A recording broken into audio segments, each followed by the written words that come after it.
નમસ્કાર મિત્રો, યસ એકેડમીમાં આપ સૌનું સ્વાગત છે. હું નવીન કુશવાહા. આજે એસએમસી ક્લર્ક ભરતી જે 2026 છે એમાં આજે આપણે 30 MCQ જોવાના છીએ બિન સચિવાલય કાર્યપદ્ધતિના, જે લેક્ચર નંબર 6 છે. ઓકે મિત્રો, અને જે પણ વિદ્યાર્થીઓ આ ચેનલમાં કોઈ પણ રીતે આવ્યા છે તો આ ચેનલને સબસ્ક્રાઈબ કરી લેજો, કેમ કે ગુજરાત સરકાર અને ગુજરાત રાજ્યને લાગતી વળગતી જેટલી પણ જાહેરાતો, જેટલી પણ સબ્જેક્ટ વાઇઝ પ્રિપેરેશન, એ તમામ વસ્તુઓ તમને આ ચેનલમાં મળશે. ખાસ કરીને કેમ કે yes academy Gujarat exam title જ છે, એટલે ગુજરાત રાજ્યમાં જ આવનારી બધી જ વેકેન્સીઓની ઇન્ફોર્મેશન તમને આ ચેનલમાં મળશે. બરાબર? તો તમે જો આ ચેનલને સબસ્ક્રાઈબ કરી લેશો અને બેલ આઇકોનને દબાઈ રાખજો, તો જે પણ નવી નોટિફિકેશન હશે, જે પણ નવું સૂચના હશે, એ તમને આ ચેનલમાં મળતી રહેશે. ઓકે, તો ચાલો આજે આપણે શરૂ કરીએ બિન સચિવાલય કચેરી ક્લાસ 3. અને જે પણ વિદ્યાર્થીઓ બેંક, એસએસસી, રેલવે અને અન્ય ઇન્સ્યોરન્સ કોમ્પિટિટિવ એક્ઝામની તૈયારી કરવા માંગે છે, તો ટૂંક સમયમાં ક્લાસ શરૂ થવાના છે. રજિસ્ટ્રેશન જલ્દીથી જલ્દી કરાવી નાખો. ઓકે, ચાલો શરૂ કરીએ બિન સચિવાલય કાર્ય પદ્ધતિ ક્વેશ્ચન. હવે બિન સચિવાલય કાર્ય પદ્ધતિ એટલે કે મુખ્ય સચિવાલય જે ગાંધીનગર કે અમદાવાદમાં છે, એના સિવાય જેટલી પણ ઓફિસો છે ગુજરાત સરકારની કે એસએમસી ગણો, એ બધાનું બિન સચિવાલય કાર્ય પદ્ધતિ કહેવાય. કે સચિવાલય સિવાયની એ લોકોને કાર્ય કરવાની શૈલી, તમે જો વિડીયોમાં ફર્સ્ટ ટાઈમ છો એટલા માટે હું તમને સમજાવી દઉં છું, એના માટેનું આ ઇન્ફોર્મેશન છે. બીજી વસ્તુ, કાર્ય કરવા માટેની એક ફિક્સ પેટર્ન છે, એક ફિક્સ ફોર્મ્યુલા છે. એ ફોર્મ્યુલા બિન સચિવાલય કાર્ય પદ્ધતિમાં જોવા મળશે. આફ્ટર જોબની વસ્તુ છે. ગવર્મેન્ટ જોબ લાગ્યા પછી તમે, ગુજરાત સરકારની વાત કરીશું, કે જોબ લાગ્યા પછી તમને આ બધી વસ્તુ ભણવાની આવશે, શીખવાની આવશે, પરંતુ એ તમારી પાસે પહેલેથી એક્ઝામમાં જાણવા માંગે છે. ઓકે, તો ચાલો શરૂ કરીએ. નોંધમાં કેસ અંગે શું દર્શાવવું? કોઈ નોંધ છે, નોંધ એટલે આપણે એને સમજો, લેટર સમજી લો એક તરફ, તેમાં શું દર્શાવવું જરૂરી છે? તો નિયમ અનુસાર શું થઈ શકે, એ નોંધમાં આપણે નિયમ અનુસાર શું થઈ શકે એના વિશે આન્સર લખવાનો આવશે. અને ફોર્મો ફિક્સ હોય છે, આપણે ખાલી ઇન્ફોર્મેશન લખવાનું હોય છે. નેક્સ્ટ છે નોંધનો મુખ્ય હેતુ શું? તો ભાઈ નોંધનો મુખ્ય હેતુ છે નિર્ણય લેવા અને કેસનો નિકાલ કરવું. અને કઈ રીતના નિકાલ કરવું એ તમે જ્યાં સુધી એમાં નોટ્સ નહીં લખશો, નોંધ નહીં લખો, તો તમને ખ્યાલ નહીં આવશે. કેમ કે એ એકથી બીજા સાહેબ સુધી સાહેબ પહોંચે તો એમને ખબર હોવી જોઈએ કે આ ડિટેલ્સની અંદર ખાસ પોઈન્ટ આ જોવાનું છે અને એ વાંચવાનું છે.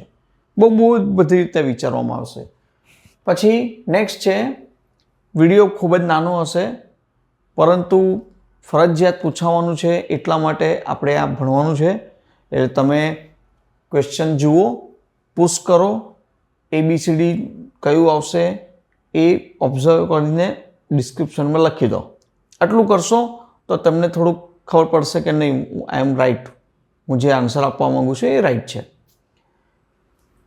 ક્વેશ્ચન છે, કયો કર્મચારી સ્પષ્ટ નોંધ રજૂ કરી શકે છે? કયો કર્મચારી કે જેણે નિયમોનું વ્યવસ્થિત માહિતી મેળવી લીધી છે, નિયમોનું ઊંડું જ્ઞાન ધરાવનાર કર્મચારી સ્પષ્ટ નોંધ રજૂ કરી શકશે. બધાને નોંધ કરવાની છૂટ નથી હોતી, પણ એમ સમજો કે જે કર્મચારી પાસે એનું ઊંડું જ્ઞાન હશે એ નોંધ લખવામાં પણ સક્ષમ હશે. એટલા માટે આ ઇન્ફોર્મેશન છે. નેક્સ્ટ છે, બાબત સ્પષ્ટ હોય ત્યારે શું થઈ શકે? ભાઈ સિમ્પલ છે, કોઈ પોઈન્ટ છે કે કોઈ કેસ છે, એનું સ્પષ્ટીકરણ એકદમ ક્લિયર છે, તો યાદ રાખજો સીધી મંજૂરી માટે રજૂ કરી શકાશે. કેમ કે વચ્ચે કોઈ અડચણ આવે એવું છે નહીં, વચ્ચે કોઈ પ્રોબ્લેમ આવશે એવું નથી. તો સીધી મંજૂરી મળી શકે છે. નેક્સ્ટ ક્વેશ્ચન છે, વધુ માહિતી માંગવી કે સ્મૃતિપત્ર પાઠવવું હોય તો શું કરવું જોઈએ? ભાઈ, સ્મૃતિપત્ર પાઠવવું હોય અને વધુ માહિતી મંગાવવી હોય તો તમારે પહેલાં તો એક ડ્રાફ્ટ તૈયાર કરવું પડે. એક ડ્રાફ્ટ એટલે હું તમને કહ્યું, સીધો મુદ્દો રજૂ કરી શકાય ડાયરેક્ટ, કે મને આ વસ્તુમાં હજી માહિતી જોઈશે, આ વસ્તુ માટે હજી માહિતી થોડી ઘટે છે, તમારા હિસાબે આનું એક આપો. તો એક સીધો લેટર એની અંદર જશે અને એની માંગ કરવામાં આવશે. નેક્સ્ટ, નોંધમાં રજૂ થયેલી બાબતો કેવી હોવી જોઈએ? તો ભાઈ સિમ્પલ છે, નોંધમાં બધી માહિતી જે હોય છે સાચી હોવી જોઈએ, ઇન્ફોર્મેશન રાઇટ હોવી જોઈએ અને પોઈન્ટ ટુ પોઈન્ટ હોવી જોઈએ. પોઈન્ટ ટુ પોઈન્ટ એટલે સાચી અને મુદ્દાસર હોવી જોઈએ. બરાબર છે મિત્રો? જો આ કોઈ એમસીક્યુની બુક નથી કે આપણે એમાંથી ક્વેશ્ચન લઈ લીધા છે. જે ચેપ્ટરની બુકો છે આ બિન સચિવાલય કાર્યપદ્ધતિની, એમાં 18 ચેપ્ટર છે. 18 ચેપ્ટરના ફોર્મ્યુલા છે, એમાંથી ક્વેશ્ચન બનાવીને આપણે તમારી સામે એમસીક્યુ લાવ્યા છે.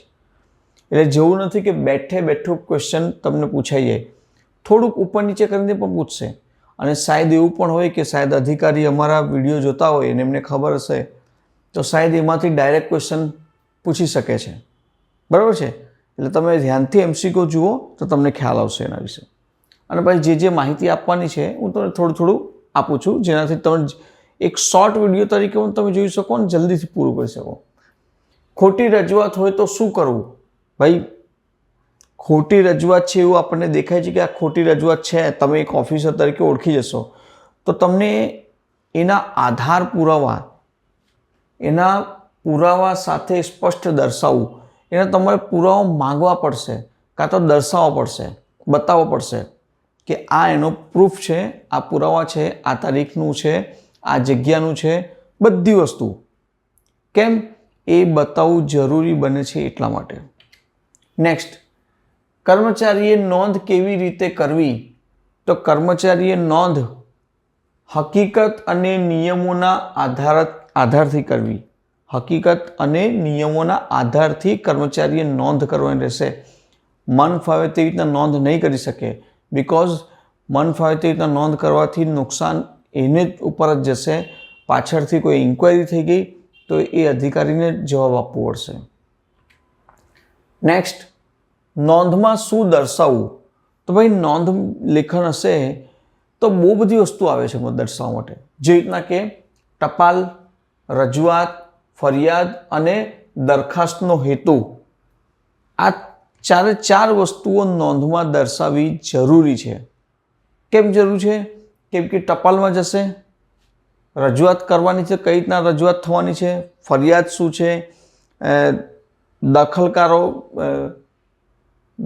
દરખાસ્તો કઈ કઈ આવી છે આના માટે, એ તમામ વસ્તુઓ તમે એક જગ્યાએ એક રીતના એન્ટ્રી કરીને તમે બતાવી શકો છો.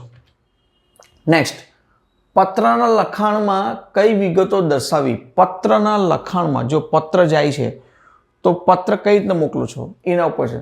Fax number, website, email address, એ પત્રમાં તમે જે મૂકવા માંગો છો તેમાં સ્પષ્ટ બતાવશો કે વેબસાઇટમાં આ જગ્યા પર તમને આ વસ્તુ મળશે. ઈમેલ અમે તમને કરી દીધું છે, એમાં બધી વસ્તુ માહિતી એ ટુ ડેટ છે. અથવા ફેક્સ થ્રુ તમે એમને ઇન્ફોર્મેશન મોકલી દીધી હોઈ શકશે. નેક્સ્ટ, નોંધ પર નિર્ણય કઈ બાબત તો ધ્યાનમાં રાખવી જોઈએ? નોંધ પર નિર્ણય કઈ બાબત ધ્યાનમાં રાખવી જોઈએ? તો સિમ્પલ છે, ઓપ્શન નંબર એ આવશે, માનવીય અભિગમ, નીતિ નિયમો અને સોંપાયેલ મર્યાદાઓ. આ તમામ વસ્તુઓ ધ્યાનમાં રાખવી પડશે. નેક્સ્ટ ક્વેશ્ચન છે, નોંધ પર સ્પષ્ટ નિર્ણય ન હોય તો શું કરવું? ભાઈ, નોંધ પર સ્પષ્ટ નિર્ણય કે કઈ વસ્તુ નથી આપી તો તમારે કેસ પુનઃ રજૂ કરી સ્પષ્ટતા મેળવવી પડશે. પુનઃ રજૂ કરીને, રિપીટ.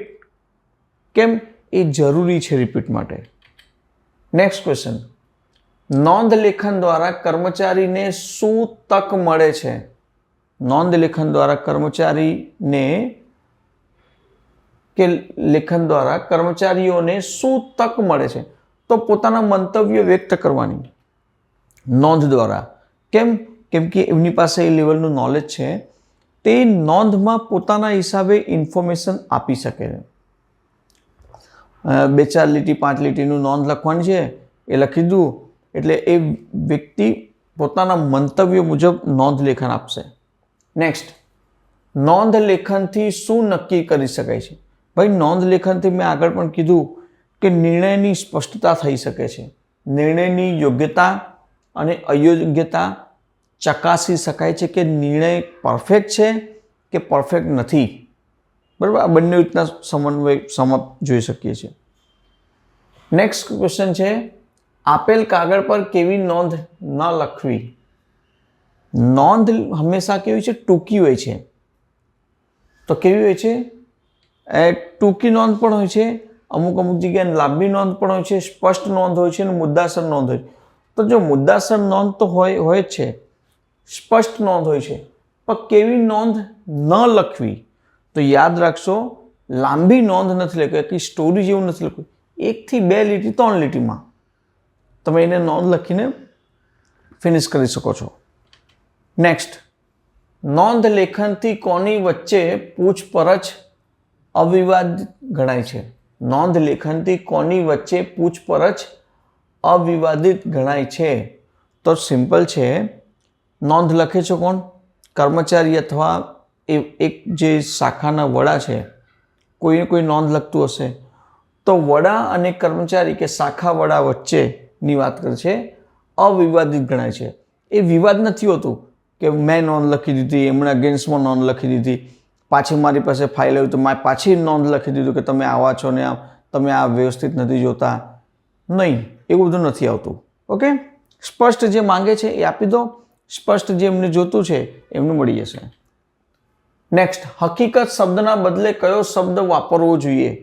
હકીકત શબ્દ એક જ સ્પષ્ટ થાય છે, સાચી હકીકત.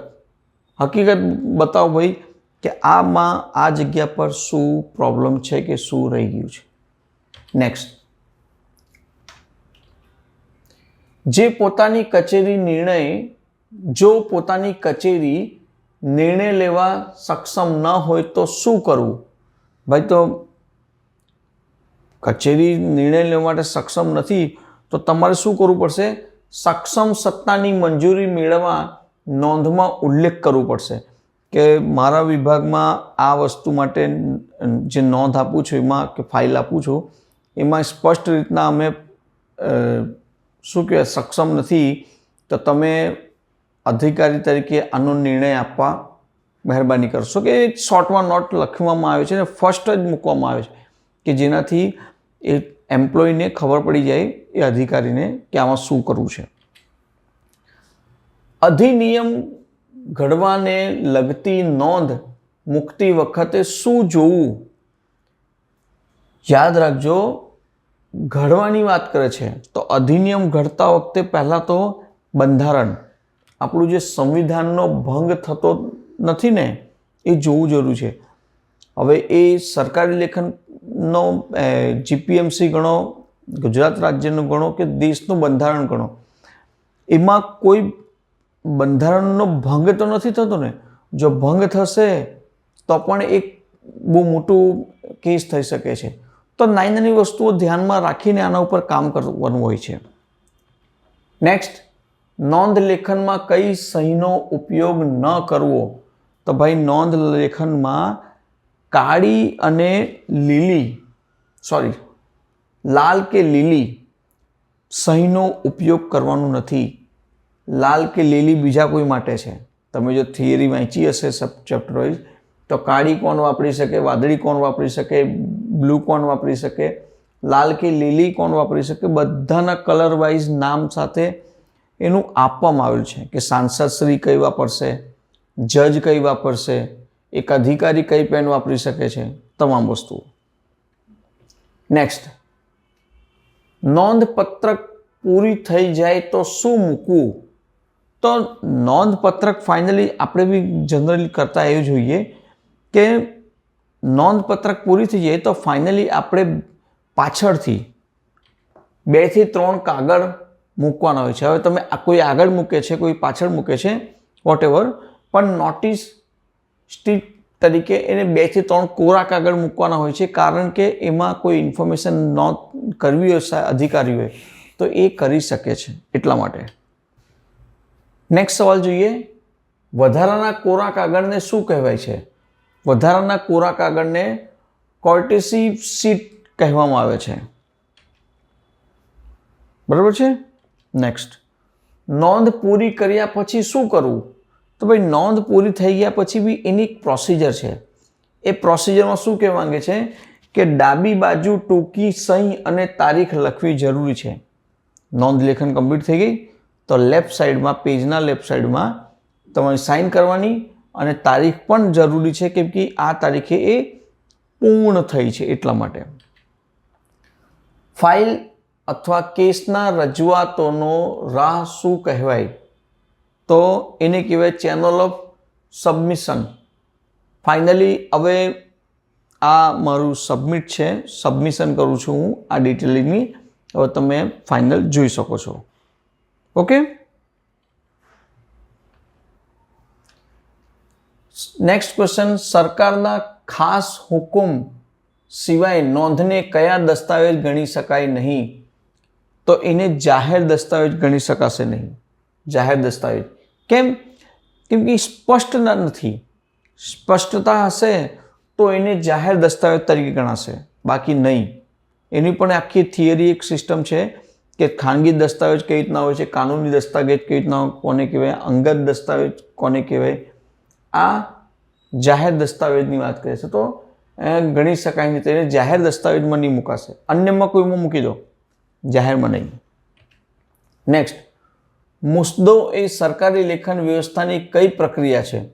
તો એ છે કાર્ય ઉપસાવવામાં તૈયાર કરવાની પ્રક્રિયા. કાર્ય ઉપસાવવામાં એને તૈયાર કરવાની એક પ્રક્રિયા છે. હું સીધી ભાષામાં તમને કહીએ, તેના શબ્દો યાદ રાખવાના.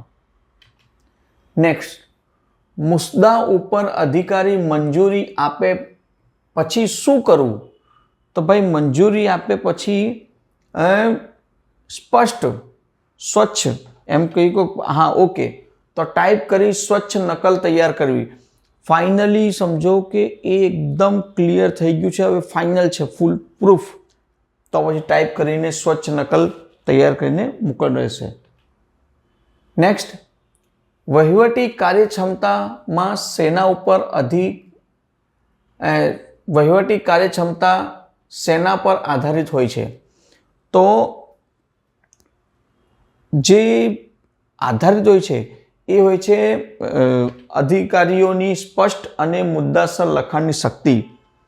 એમણે જેટલી બી નોંધ લખી છે એ નોંધ કેટલી સ્પષ્ટ લખી છે અને કેટલી પ્રમાણે એના મુદ્દા આપવામાં આવેલા છે, એ તમામ વસ્તુઓ જોવામાં આવે છે, જેનાથી સ્પષ્ટ થતું જાય છે અને એ નોંધ કમ્પ્લીટ થતી જાય છે, એ ફાઇલ કમ્પ્લીટ થતી જાય છે, એમ સમજો તમે સીધું. નેક્સ્ટ, ઘટતું કરવું જેવા શબ્દોના બદલે શું લખી શકીએ?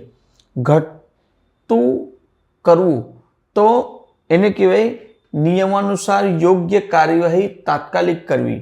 ફટાફટ ટાઈમ કમ્પ્લીટ કરો, કેમ કે ટાઈમ નથી એના માટે. નેક્સ્ટ છે પત્ર જેને મોકલવાનો હોય તેનું શું દર્શાવવું? તો ભાઈ કોઈને પત્ર મોકલવાનો તો એમને એમ તો પહોંચશે નહીં. તમને ખ્યાલ જ છે કે એનું નામ, સરનામું, સંબોધન અને વિષય એ તમામ વસ્તુ મોકલવી જરૂરી છે, કે જેનાથી એને ખ્યાલ આવશે કે નહીં કઈ કઈ વસ્તુઓ ઇન્ફોર્મેશન જરૂરી છે. બરાબર છે મિત્રો? તો આ હતા 30 બિન સચિવાલય કાર્ય પદ્ધતિના MCQ. અને વિડીયો ગમે તો આ ચેનલને સબસ્ક્રાઈબ કરજો. એમાં MCQ પણ મોટા મોટા 150 આપેલા છે આની પહેલાંના, એ પણ તમે જોજો ધ્યાનથી. અને તમારી પાસે ટાઈમ ના હોય તો જ્યારે બી જે પણ કામ કરો છો અને ત્યાં ટાઈમ મળે છે તો કામ કરતાં કરતાં વિડીયો જુઓ. તમને MCQ યાદ કરવાની એક પેટર્ન રહેશે, બહુ જલ્દીથી જલ્દી યાદ રહી જશે. અને વિડીયો ગમે તો સબસ્ક્રાઈબ કરજો ચેનલને. નમસ્કાર.